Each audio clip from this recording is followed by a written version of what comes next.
Imagine if we started telling kids who were neurodiverse that they're gifted and they carried that around with them for years instead of the shame of I'm different from everyone else because I'm broke. I did some research because I have my full life story of having ADHD as a child and as an adult. I came across this incredible book by Peter Shankman, who's today's guest. His book is Faster Than Normal, Turbocharge Your Focus, Productivity, and Success with the Secrets of the ADHD Brain.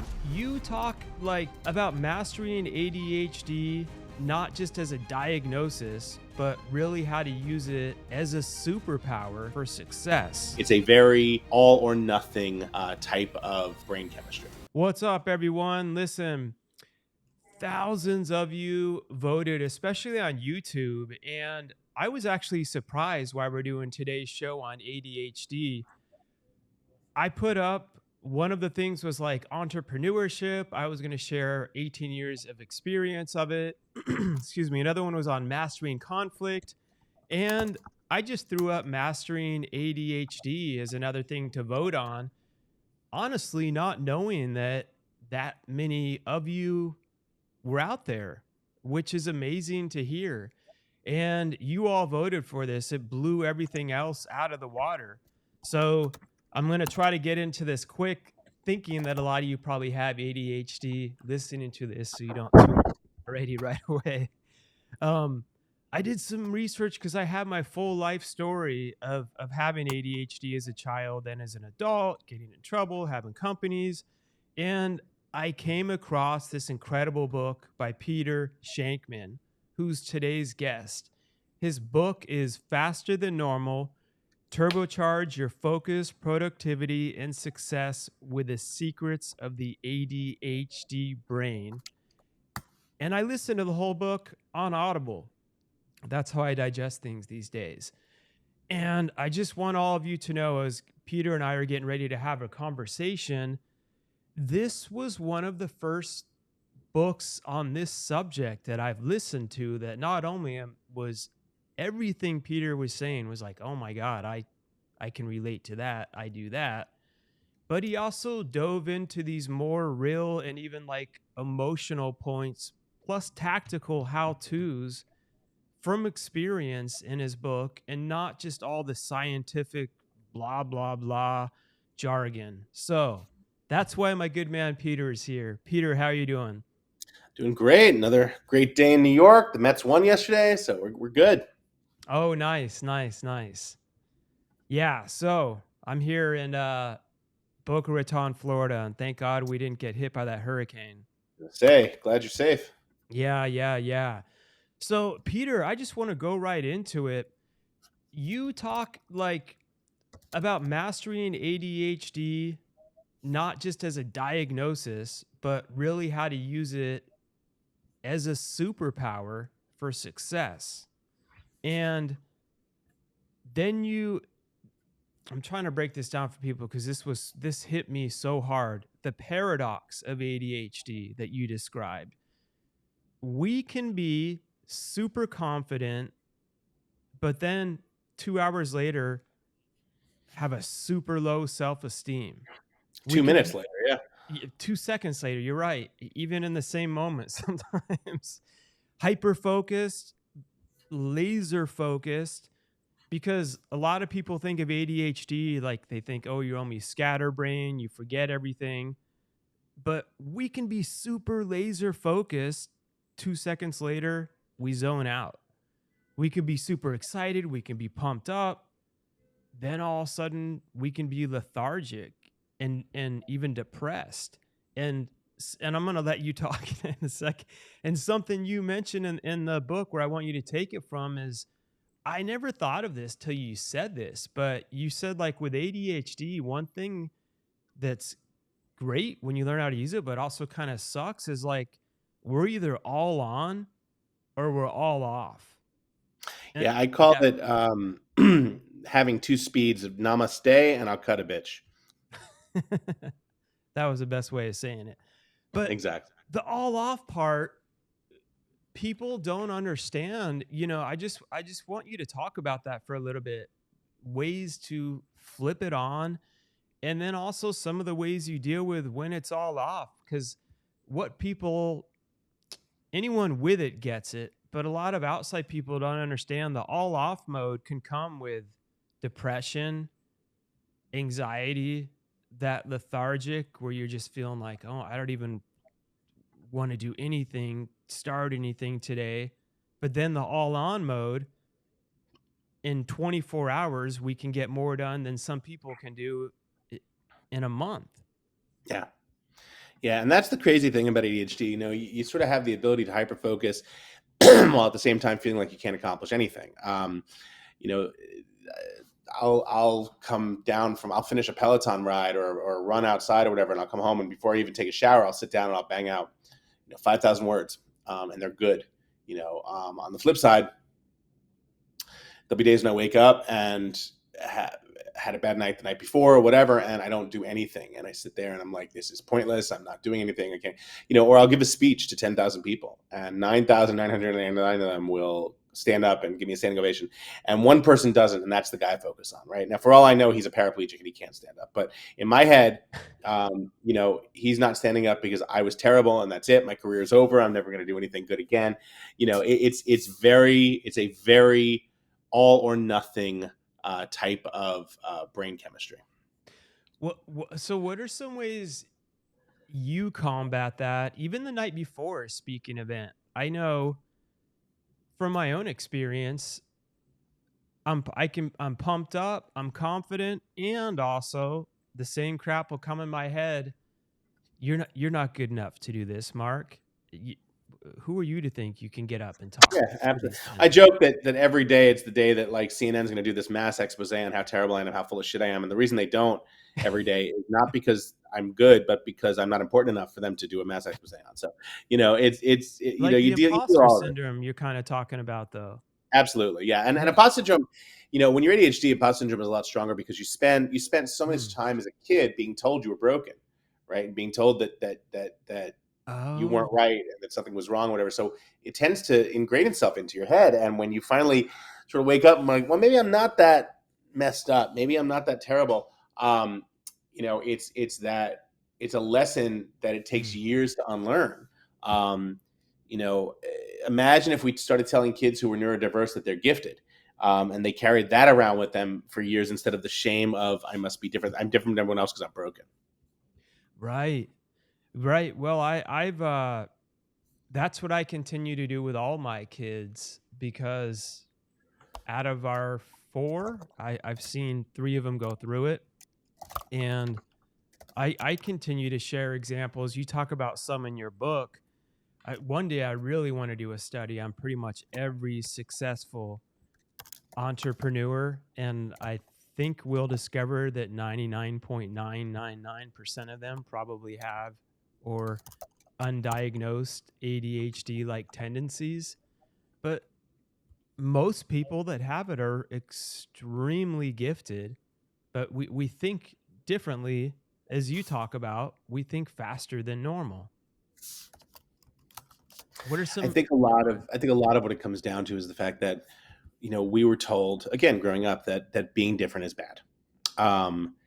Look at my daughter's a perfect example. She's 11 years old, and I see in her school the kids.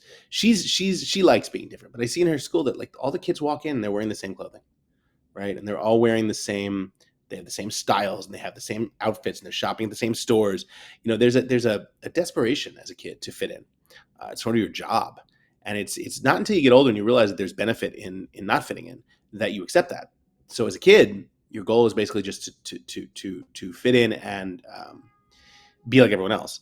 And when you're told by not only teachers but students, parents, whatever, that you're different, even if it's a good thing, it's scary to hear. And so we have to do better at telling kids that different is good from a very early age.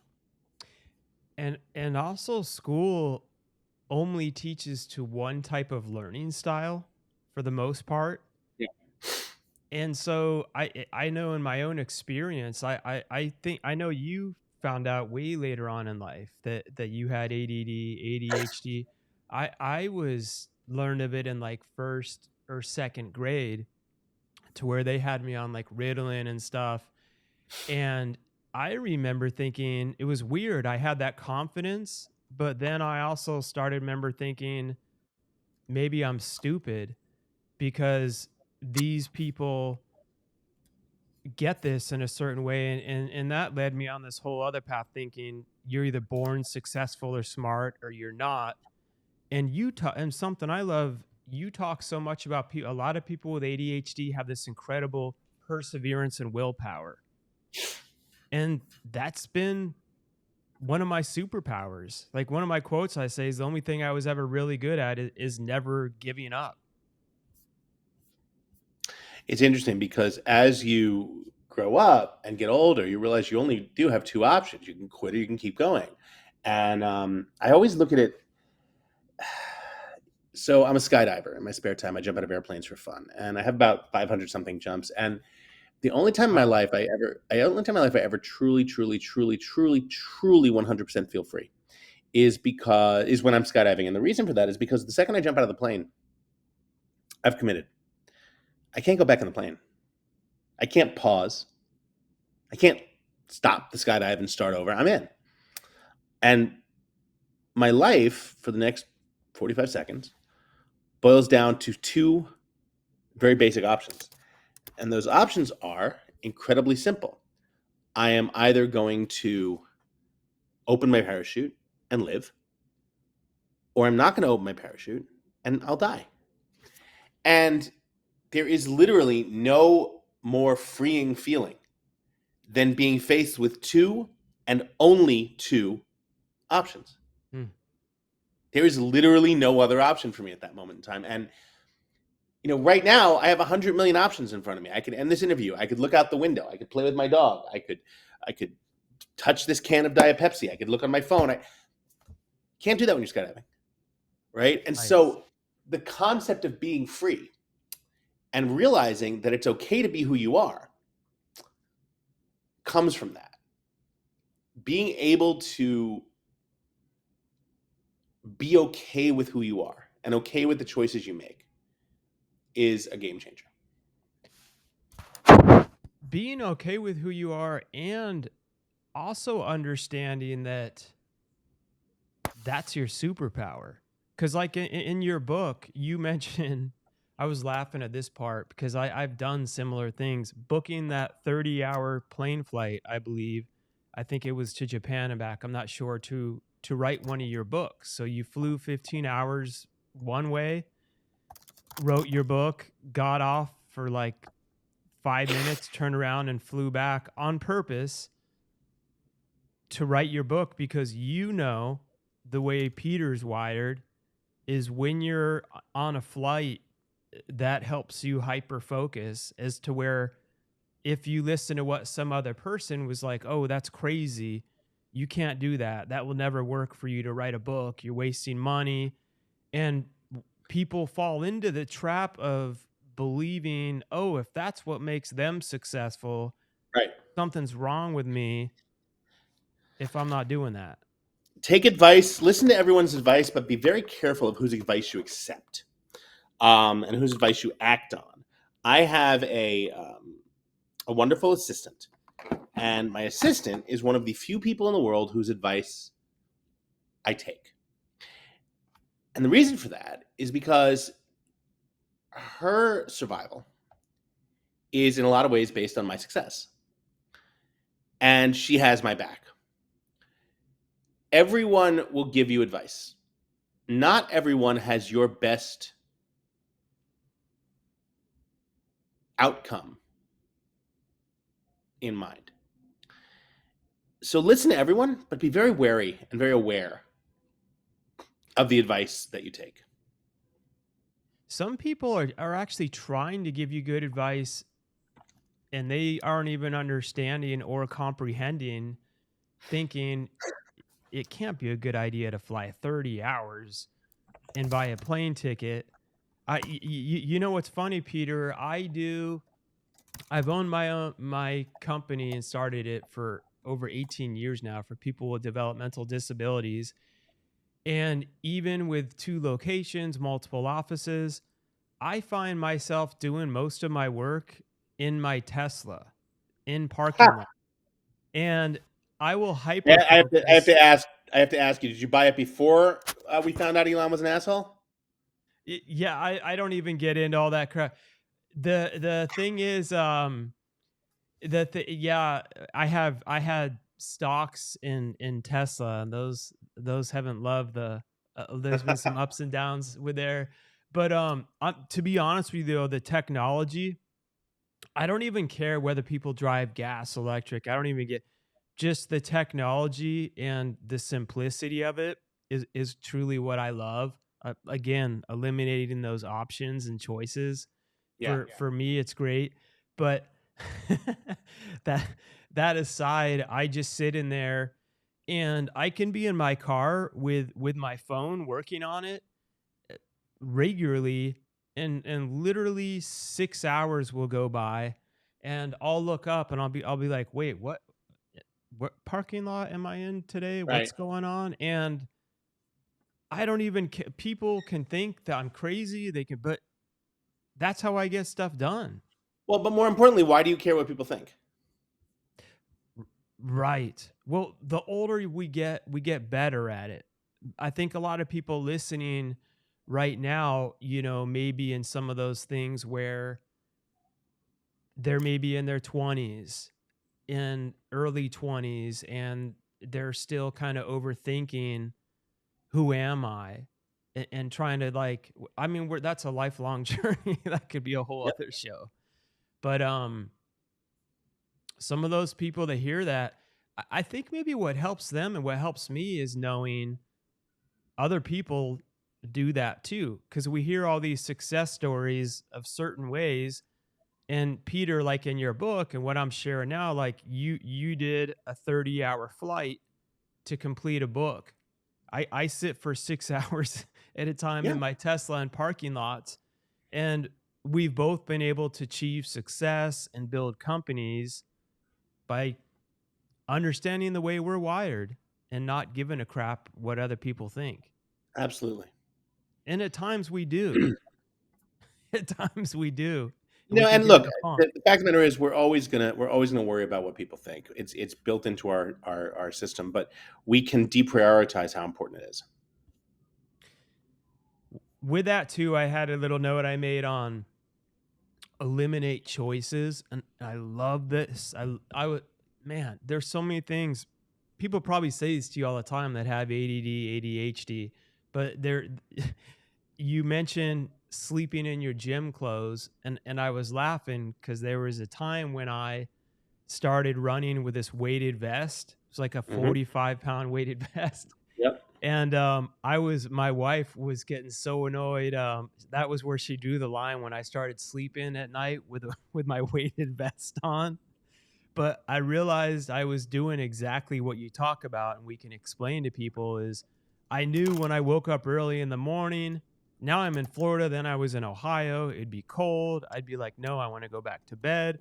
The less crap I had to block me from doing what I had to do, and the quicker I could just get, like you talk about, from point A to point B, which is in that case running outside in the freezing cold in a weighted vest. That's one more thing I did not have to let me not do it, was put on the weight vest. I wake up and it's on. And people talk all the time about their morning routines, but I love how you break down the importance of, first of all, you can talk about however you want, eliminating choices, any examples you want, and your night routine. The importance of a night routine for people with ADD, ADHD. Really, anyone, I think. I mean, I think that at the end of the day, there are so many distractions, and it's so easy to say, okay, I'm gonna go to sleep, and then I'm just gonna check my phone or whatever, and then it's 3 hours later, and you wake up the next morning, God, why am I so tired? Well, duh, right? So a lot of what has to happen, and it's not your fault. Technology does encroach, but a lot of what has to happen is you have to wake up, and you have to realize, okay, I need to be able to allow myself to do these things for me, right? And sometimes those things that you need to do are things like, hey, not drive yourself so crazy, not let yourself be on your phone for 2 hours. I I always find it funny. Like, I'm going to stare into this this giant rectangle of white light for 2 hours, and then wonder why I can't sleep. Right. So, you know, Right. It comes down to needing to understand yourself and needing to understand what works for you. And for a lot of people, going to sleep is not really what they're doing when they get into bed. Right? I even saw a meme once that said, if I say goodnight to you and then send you 30 Instagram reels, it doesn't mean I lied. It means that I failed. Right?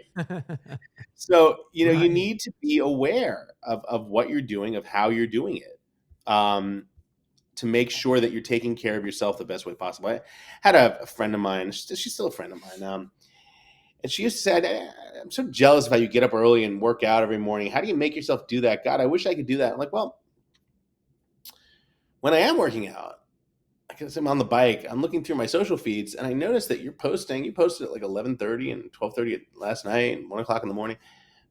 I'm not a sleep expert here, but maybe, if during that time, instead of posting, you were, I don't know, sleeping, Right. maybe you could get up early and do. So it's not about not wanting to, or not having the ability to. It's about not having the desire or the motivation to. You every choice we make impacts other choices we make. Everything we do comes at the expense of something else. If I choose to get up super early and exercise because it does good things for me and my brain, Right. then that requires me giving up something else. And in this case, it's staying up late and watching TV, or surfing the web. So I go to bed early because I prefer the benefits I Mm. receive from getting up early. And so it's not rocket science, but I also get it's not for everyone.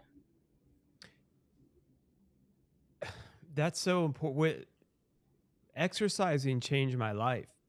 Yeah. When I my earlier story of drugs, alcohol, all that stuff, getting in trouble, I got into exercise at age 19, not even knowing the importance of that. And and you mentioned in the book that the dopamine we have, I think neither one of us are scientists, by the way, to everyone listening, but from experience, when we have it not shooting off as regularly, and when it does, you kind of use analogy that it like shoots off in a higher frequency. And exercise is one of those things for me that gets it going. And something else you just mentioned, you said when I'm working out in the morning, and you get up what time, Peter? At 3 a. Is it 3 a.m., 4 I get a.m.? up around four. Around four. 4 a.m. That you'll be on the treadmill or something working out, and you're going through your Instagram feed and stuff. You're also working while you're working out, which, by the way, like, you can't see back here in my corner, I have a treadmill desk. Yep. I wrote half of my first book while jogging. Again, people thought I was crazy, in Evernote on my iPhone. Because once I get that dopamine up and going, I'm able to, it's so weird, I'm able to be more productive. It's weird I can be productive in my Tesla sitting still too. Like, there's such a weird paradox of it all, but again, But it's it's not our weird though. It's not weird life. because it works for you. Right. So eliminate, but it's also setting up these barriers intentionally, knowing, okay, when I don't, for Peter, when I don't get up and do my 4 a.m. routine and work out, I just know I don't feel as great and accomplish as much as I want to. Right. And I Well, and and that's the key. yeah, I know how I like to feel, and I know what gets me there. And so to do that, I give up other things. And look, I'm not perfect, right? I occasionally go out with friends. I'll stay out late. I'll have a drink. I put rules into place that I don't do it that often because I know that, and not only do I not do that often, I put rules into place to make sure that when I do go out, it is very um, in a controlled environment. mm, I don't go to open bar parties anymore. I don't go to one of those. Go to this networking event, open bar. There's I've never had any benefit to that. Besides, a networking event with an open bar, you're not going to meet the people you want to meet there. It's not worth it. I'd much rather go to an event and meet people. It's funny. I used to joke that when you go to an open bar networking event, you can meet someone who might be able to introduce you to someone who can introduce you to someone who can introduce you to someone who may be able to introduce you to someone who can maybe make a decision. Or you just go to the gym at 4:45 in the morning, waiting for the doors to open at 5 a.m. and standing outside there, you'll meet the CEO. That's probably 100% true. That's a good point. Yeah.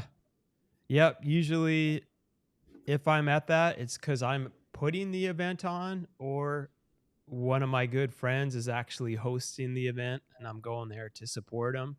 And we're like in the back room talking behind the scenes about all the logistics of the Oh event yeah. at the bar.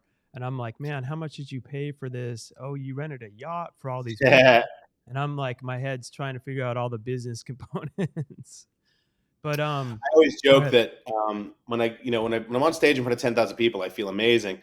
But when I am in front of at a dinner party with like 5 or 6 people, I'll be in the back room playing with the cat. What is up? That's something else you wrote, and I love it. People ask me all the time. They're like, "Well, Mark, you don't get it. I have anxiety and I feel like an introvert at times, and you speak and you have a show." And I'm like, "Yeah, when I'm speaking and I'm doing the show, or like if I was in a room with you, Peter, I would probably naturally like start to gravitate towards you, and we would start having all these ADHD conversations and be able to go back and forth. But when I'm around just normal people and social small talk, I space out, and it like drains me out. And I'm the same. Like I'll go like, oh, there's a dog or something in the corner, or they have I'll hang out and do something else, and people might think like, man, he's an introvert in those situations. But like, it's weird that we're wired that way. Like, Yeah, it's very true. I think a lot of it has to do with the fact that we get a thrill out of being one to many. hmm, But when we have to do one to one to one in multiple occasions, I mean, I remember my 50th birthday party. My parents decided against my request and against my girlfriend's request and against my assistant's request. They decided to throw me a party, and I totally didn't want it. But I had to show up, and I had to smile and everything. As I'm there,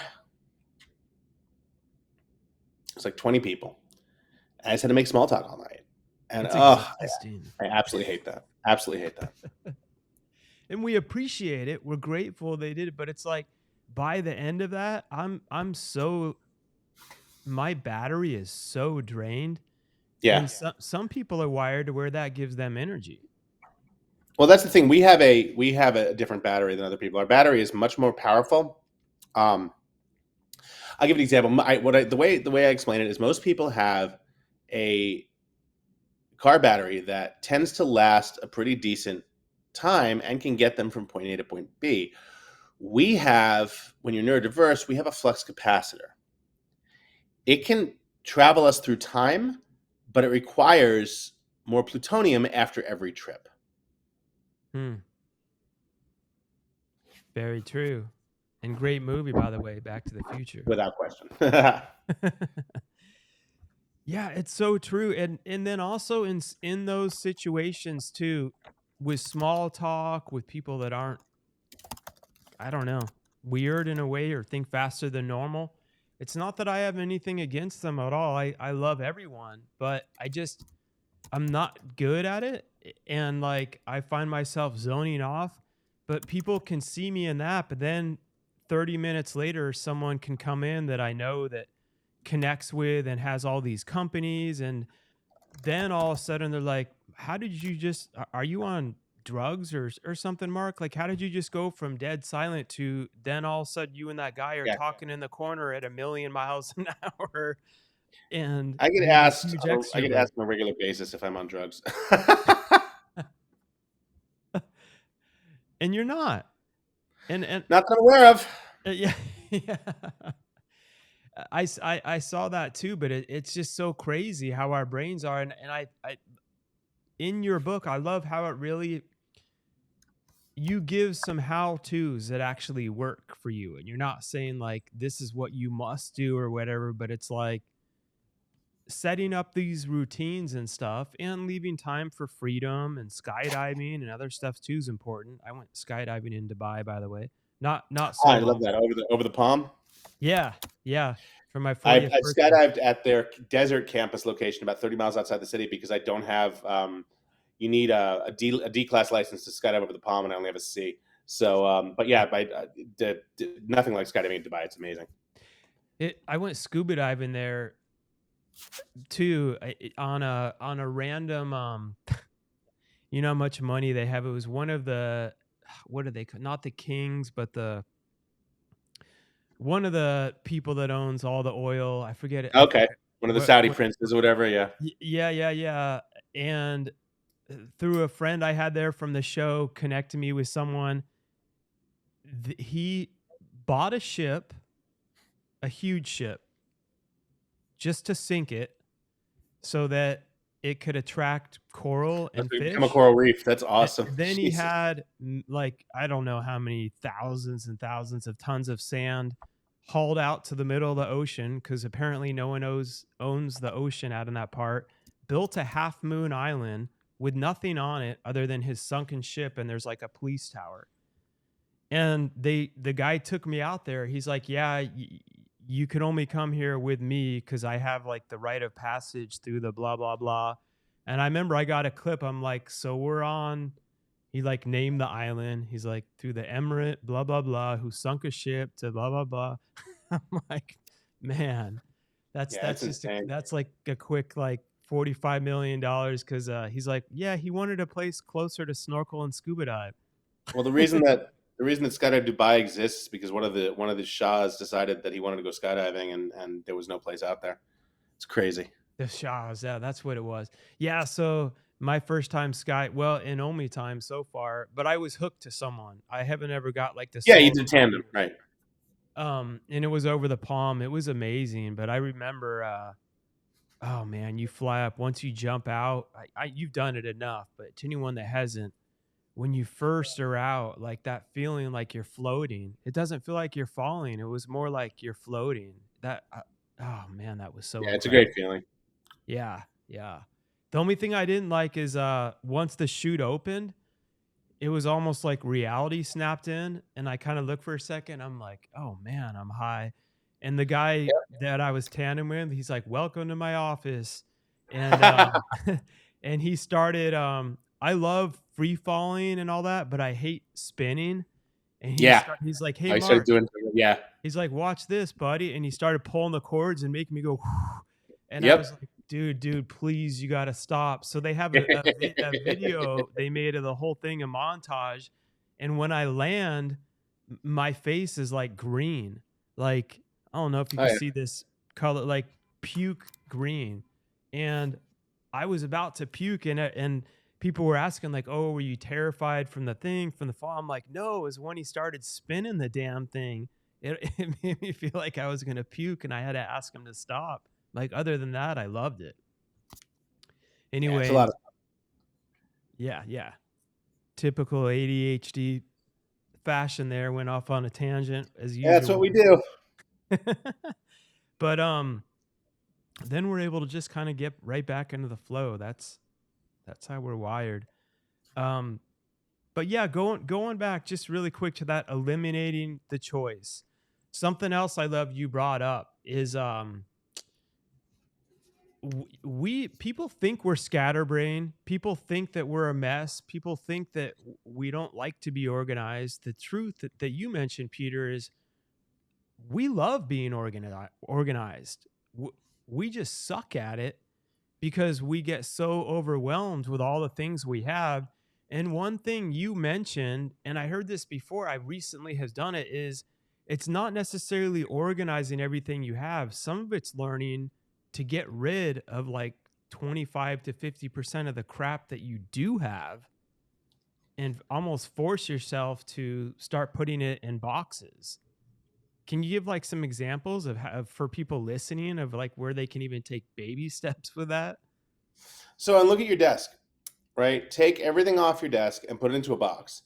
And over the next 3 months, if you need anything that's in that box, take it out. If not, after 3 months, tape it up and put it somewhere, basement, attic, whatever. The goal is we don't realize how little stuff we actually need. That's what you got to figure out.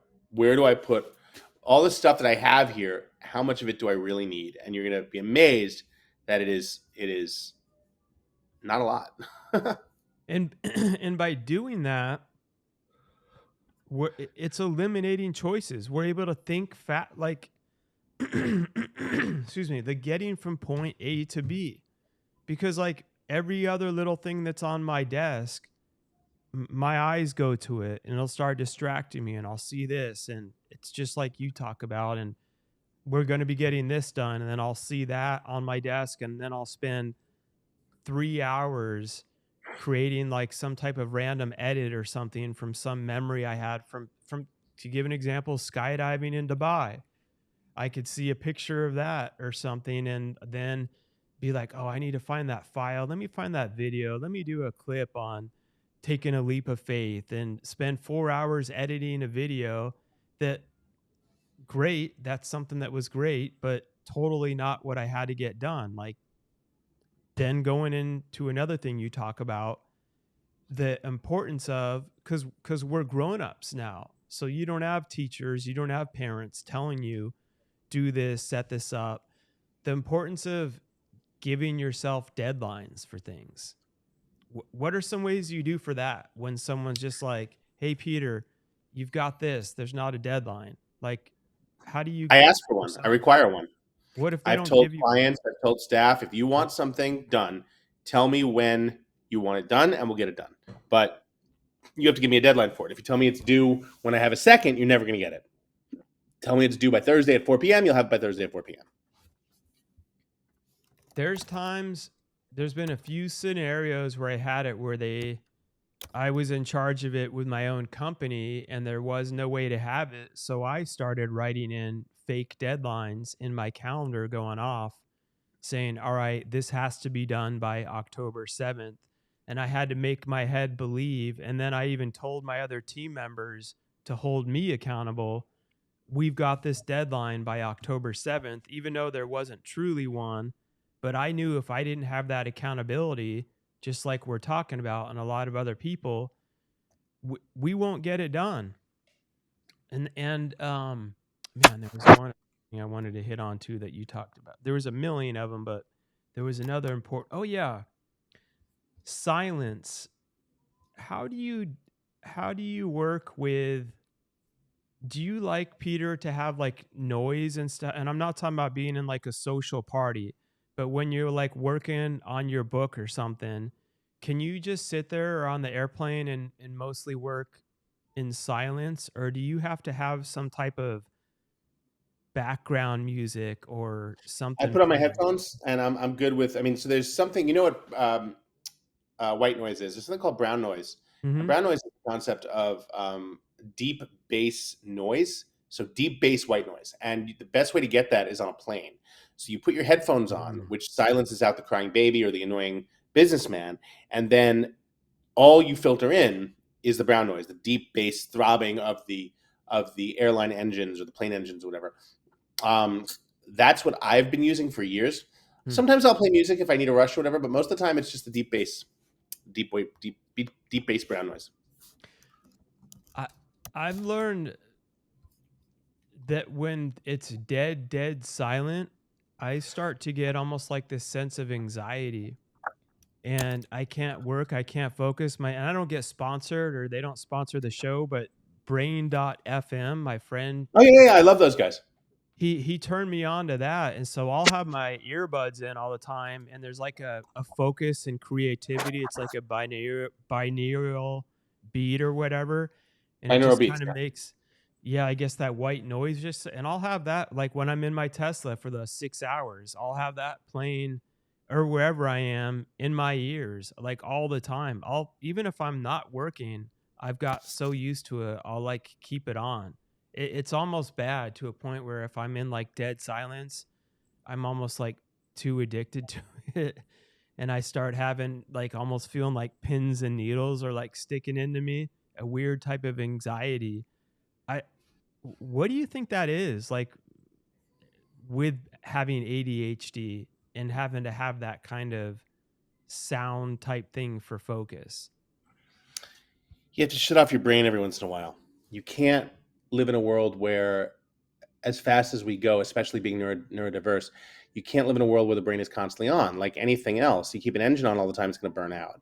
And so being able to shut off, whether that's simply white noise, brown noise, binaural beats, whatever it is, it's a form of reset. It's a form of recharge. And we don't need a long time to do it, but we do have to do it. So it's a very good way for the brain to sort of understand, hey, this is our downtime. Let's take a break for a second.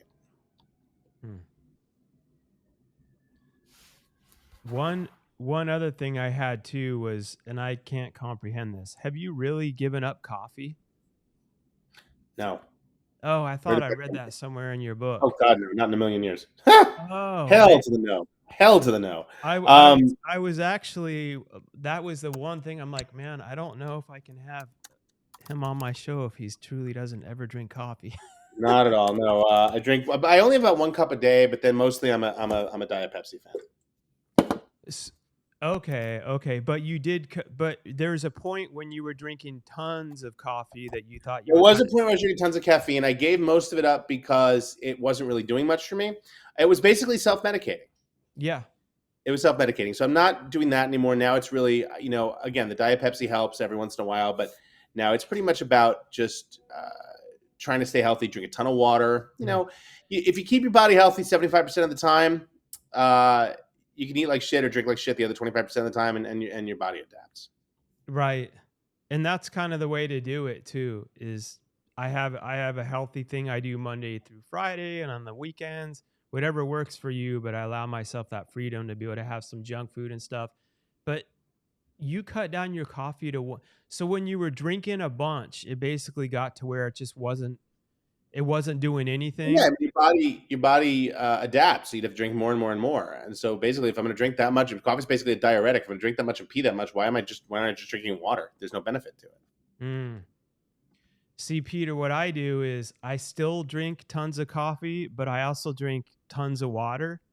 Yeah. So I'm constantly sipping on coffee. I'm constantly sipping on water. So I'm like, I'm not giving up the coffee, but I'll double up on my water. But the problem is I have to pee like every 30 minutes. Yeah, I get it. I should try to do something to cut it down. 1 cup a day would be a huge. I mean, again, Diet Pepsi, other things. It's doable. Yeah. So when they say self-medicating with coffee, it's like in a weird way it doesn't calm us. I don't think it does the exact thing it does to other people when they drink coffee, but do you think it maybe helps release some of that, trigger that dopamine or something that our brains have a harder time triggering off? I think it does something. I think that, coffee definitely is a stimulant, and stimulants are usually effective in allowing the ADHD to function. So for me, or allowing those with ADHD to function. So for me, the stimulant aspect of coffee is beneficial. No question about it.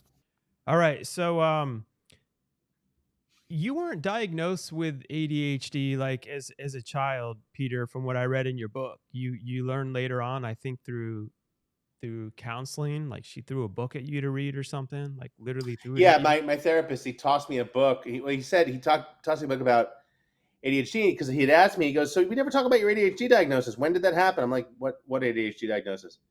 He's like, your ADHD. I'm like, no, I'm not. He goes, really? And he sort of just threw the book at me. He's like, just read this and let's talk next week. So he was pretty much dead on about that. And you had built up and sold, I can't remember if it was 1 or 2 companies already in your early 20s. Yeah. So I sold my first company in my mid 20s and my second company in my late 20s. So I definitely, it's pretty much a given that there's no question I'm ADHD. It was one of those sort of never really occurred to me, but yeah, obviously, definitely, without question, 100%, I am ADHD. but that goes to show people the amazingness of ADHD. I mean, who else is able to create not only 1 company but 2 in their 20s and sell Well, them? again, it's that premise that it goes back to the concept of why not, right? What's the worst that can happen if I try to do this? Let's see where it goes. I've never really looked at the downside of it. What else? The worst can happen? It fails. I'll try something else. But It Right. winds up becoming, you see what happens. Yeah. That's the way I am too. It's so weird how it coincides with that confidence of like we jump into it, we're doing it, we'll find a way to then where that self-doubt, it's that self-doubt will creep in all the time, but deep down the self-doubt never totally overrides that willpower of not giving up. No, we still have to do it because there's something. The premise of failure is less than the fear of stagnation. Mm, I like that. Anxiety is cured by action. That's so true. That actually, I think, might answer one of the listeners' questions. Man, anxiety is cured by action. So is fear. Yeah. Action assassinates fear because we sit there, we dwell on. I've done it. I still will do it. By the way, it's like I've got to have this call with this person. Oh Let yeah, me we have all a do it. free. Then you just freaking do the thing and you get it done, and then the fear goes away. We all do it. And if it doesn't turn out the way you want, it's like, okay, cool. I can learn from At least this I and do tried. better. Exactly. Exactly. All right. So you were never on medication, is that right, Peter? Or No, did I you? have a prescription for Concerta. I just rarely use it. I take it maybe once or twice a month. Um, for me, it's more about getting my dopamine in different ways, whether it's exercise or public speaking or going on TV or skydiving or whatever. So I take it. My assistant will put certain days on my calendar. She'll uh, she'll try to Like, bunch up all my meetings into one day a week or one day ah, every other week, and that makes she'll sense. call them pill days. And she'll literally put the word pill day on the calendar, and Amazing. that's the day I know I need to take medication. Oh man. So everyone listening, I love what Peter's saying is we don't you still have to do what you don't love to do. You can't just be like, because I have ADHD and I'm an author and I'm running companies, I can't never go to these meetings, but you still set up a system that works best for you. Peter, you do similar to what I do, where you kind of block them off in one day, what you call pill day. And that's, I call it like sticking needles and pins in me day, where I have to meet with my CPA. Who, thank God, they're on my team. I love them to death. And it's nothing against the people. It's just those meetings don't blast that dopamine out of us, but we still have to have them. So you block it to one day a week if you can. And that works really well for you because then it allows you to have that creativity the It rest of the comes week. back at the end of the day. It comes back to what you have to know about, right? And you have to know about yourself, and you have to know what happened, and what is important to making your life the way you want it to be. Hmm. Have you tried? I'm going to get to a listener question, but did you try any other medications at times that with trial and error and found nothing else to really work well? And everyone's wired differently too, but I agree too. Maybe a combination of personally, I try to eliminate what I can, but everyone's wired different. But also exercise and all that too, I think is so important. Have you tried other things that you didn't like and consider it as just what something that seemed to work well for Yeah, you? I mean, I never really tried any other medication. Concerta seems to work for me, so I take it. But again, I don't take it that often, and I have rules in play. If I take it, I have to take it at 3 a.m. Because if I take it any later than that, I won't sleep that night. So I'll wake Mm, up early, take it. I'll wake up at 3, go back to sleep for an hour, and then wake up at 4 to wake up. So it's easy to do that. It's easier to do that. But again, it comes down to what works for you. okay. Well, one of the questions we got, we kind of just answered it. Starts it off as Monsieur, so I'm assuming it was French. Um, talks about really. Oh, this one's about balance. I have my own different answer to this, but I'll be curious to see what you say. He says, I often find myself in a dilemma regarding the fact that one should enjoy life to the fullest each day and do what one likes. But what if we have a purpose, a goal to achieve in the future, which demands sacrifices from the present? So, my question is how to interpret this thought and tips to attain balance in life. The word balance always kind of makes me laugh, but I'll let you go first. It's a pretty easy answer. I mean, if we want the things we want and we want to enjoy our lives the way we want, we have to do certain things to get there. Sometimes that means having to work to get to where you want to be. Um, And that's okay. it's perfectly okay. If life was going to be fully enjoyable 100% of the time, I think it'd be pretty boring, right? The whole reason that having a day off is so enjoyable is because the other days were on. Because you've earned it. Exactly. And so this whole one way I would say with balance, it's let me give him a shout out to at Rohan 007 slash H8J. Thank you for posting, and thank you everyone else that did too. But so if I'm understanding this right, you're saying you have a purpose and a goal, and it's demanding sacrifice, and it's pulling from the present, and you're wanting to enjoy and have balance in life. Obviously, without having more information, I don't know if you're talking about you have a girlfriend, you're married, and you're wanting more time with her. What I've learned is I call there's different seasons of sacrifice. So when I was starting my company Dreamshine, like with nothing, and the recession hit, in those build-up years, the CEO, the chief everything officer, you're literally doing everything, working those 80 plus hour weeks. There's no way around that to get your passion off the ground.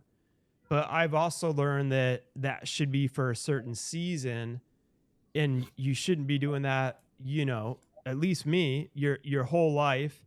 And then there's different seasons where it's kind of like managing the tension in each area, where if it's like, okay, I've been working so much, it's starting to affect my marriage or my relationship. Let me be a little more intentional about making sure I'm setting up some date nights with my wife. And even Rohan, over communicating when you can. I've even signed a contract with my wife at a point. I learned this from a mentor of mine. When I was like going on a book tour, I'm like, honey, these next 3 months are going to be a crazy grind. I'm releasing a book. I'm going to be traveling. I'm going to be speaking, but I'm agreeing to you. There's an end date. So from May through the end of July, and I'll even explain it to my kids, age appropriate, like daddy's going to be gone a lot more than usual. He's going to be less available. But after those 3 months, things are going to go back to quote, normal-ish, and we're going to go on a vacation, and that balance will kind of start leveling out in that area. But there's kind of different seasons of it. That's one way I look at it. Anything else you got, Peter, to add to that? I mean, No, there's I no mean, you perfect pretty much balance. nailed it. You pretty much nailed it. You have to have good points. You have to say, look, here's what's going to happen, but here's why it's going to be beneficial. And here's what we have to put up with to enjoy this, which is going to come next. Again, it goes back to, having those, you do the things you want to do and you suffer through the things you have to suffer through so you can enjoy the time you have not suffering. That's the facts. There was one other one by Joe Raya that just says, "Who am I?" And I don't know. I'm still asking that question myself. I would definitely need more information on that, of what you're looking for to be able to answer that. But I'm I'm assuming they're asking that of maybe going through those ruts of what we've been through, Peter. Maybe feeling like I'm out of place. I'm not wired like those other people. What's wrong with me? And what would your answer be to them, to those that think there's something wrong with them?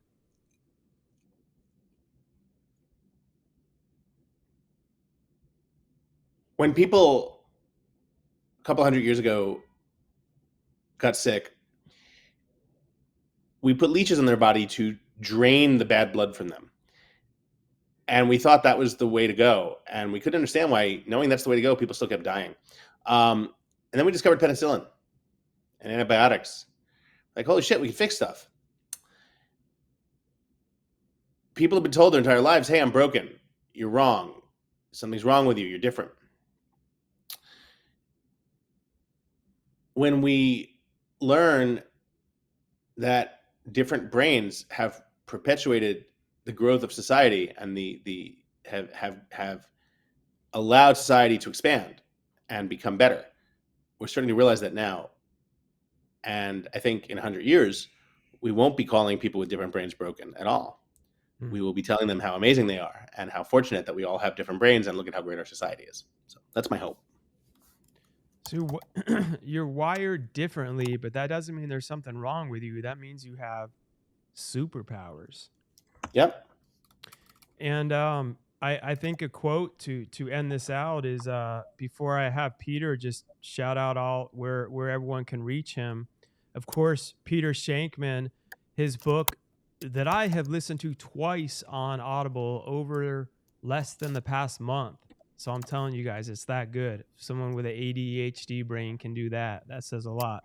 Faster than normal, turbocharge your focus, productivity, and success with the secrets of the ADHD brain. Peter Shankman, one quote I love, that person, who am I? I wish I knew who said it, but it's why fit in when you were born to stand out. That's one that I have actually hung up. Where can everyone, what's the best place for everyone to reach you everywhere? Instagram, Facebook, webpage, books, all that good stuff. My entire life is at shankman.com. My current company is called Source of Sources. It lets people get free press by sending them journalist queries twice a day from journalists all over the world. Oh, that's cool. That's at sourceofsources.com. What else? I'm at Peter Shankman on all the socials except Twitter. I quit Twitter about a year ago, but other than that, I'm pretty active on Threads, on Instagram, on Facebook, on LinkedIn. You can find me everywhere at Peter Shankman. Okay. We will have it all in the show notes. Peter, my good man, it's been an honor. Thank you so much for joining us today. My pleasure. Great to be here. All right. See you later, my good man. Bye-bye.